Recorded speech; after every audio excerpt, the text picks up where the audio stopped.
ఇసుక మీద బ్రహ్మాస్త్రం ప్రయోగించడం అంటే ఇదే. క్యూబా చాలా చిన్న దేశం. ఆంధ్రప్రదేశ్ రాష్ట్రం కన్నా కూడా అది దేశంగా పోల్చుకున్నా కూడా చిన్నది, మన స్టేట్ కన్నా కూడా.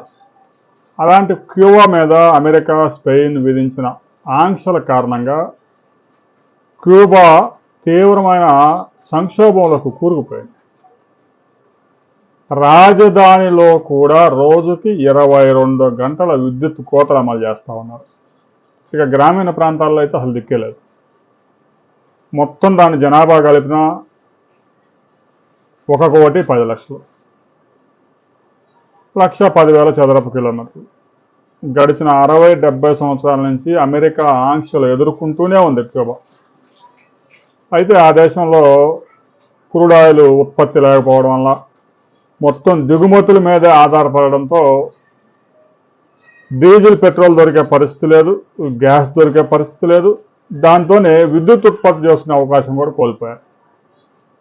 అందుకే ఏ దేశమైనా ఇంధన రంగంలో పట్టు సాధించాలి. ఎవరైతే ఇంధనం మీద పట్టు సాధిస్తారో వారే ప్రపంచంలో అగ్రదేశంగా నిలుస్తుంది.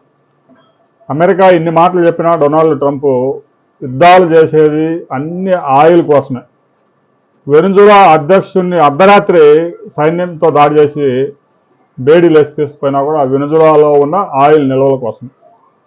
ఇరాన్ మీద భీకర దాడులు చేసినా కూడా ఇరాన్లో ఉన్న క్రూడ్ ఆయిల్ ఖనిజ సంపద మీద కన్నేయడం వల్లే. అందుకే ఏ దేశమైనా కూడా ఇంధన భద్రత విషయంలో పొరుగు దేశాల మీద అసలు ఆధారపడకూడదు. భారత్ కూడా అదే చేస్తూ ఉంది. ప్రస్తుతానికి క్యూబా కుప్పకూలిపోయింది. ఒక్కసారి ఆలోచించుకోండి, అసలు 24 అవర్స్ కరెంట్ లేకుండా క్యూబాలో 90% మంది జనాభా ఎలా బతుకుతున్నారో, కనీసం హాస్పిటల్స్, ఐసీయూల్లో కూడా కరెంట్ లేకపోతే పరిస్థితి ఎలాగుంటుందో ఒకసారి ఆలోచించుకోండి.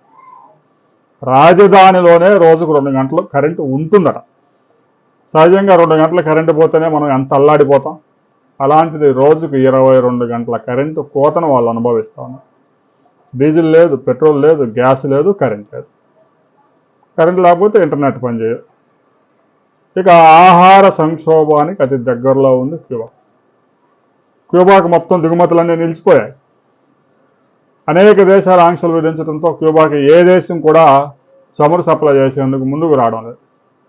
అమెరికా అధ్యక్షుడి ఆదేశాల మేరకు ఎవరైనా క్యూబాకు సాయం చేస్తే మీ అంతా కూడా చూస్తాను బెదిరించడంతో ఎవరూ క్యూబాకి కనీసం 10 లీటర్ల డీజిల్ పోసే పరిస్థితిలో కూడా లేరు. రాబోయే కొద్ది రోజుల్లో మరికొన్ని దేశాలు ఆ దిశగా ప్రయాణం చేయబోతా ఉన్నాయి.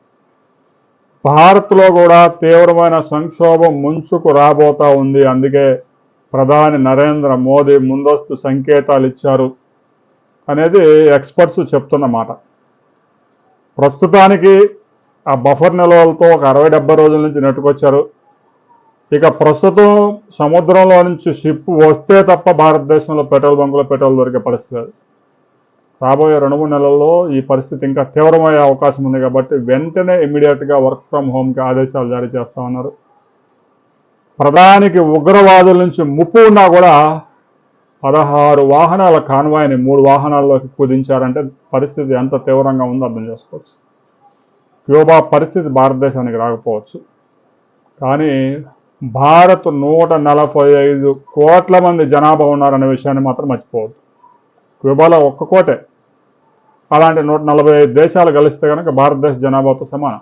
భారతదేశంలో కనుక ఇంధన కొరత ఏర్పడితే కోట్లాది ఉద్యోగాలు లేచిపోతాయి, నిరుద్యోగం విపరీతంగా పెరిగిపోద్ది, ధరలు పెరిగి ద్రవ్యోల్బణం 2 అంకెల స్థాయికి కూడా చేరే ప్రమాదం. రాబోయే కొద్ది రోజుల్లో అదే జరగబోతా ఉంది అనే అంచనాలు ఆందోళన కలిగిస్తాను. దీని మీద మేధావులంతా ఎవరేం చెప్పారు అనే దానికి సంబంధించి మరో వీడియోలో మనం తెలుసుకుందాం.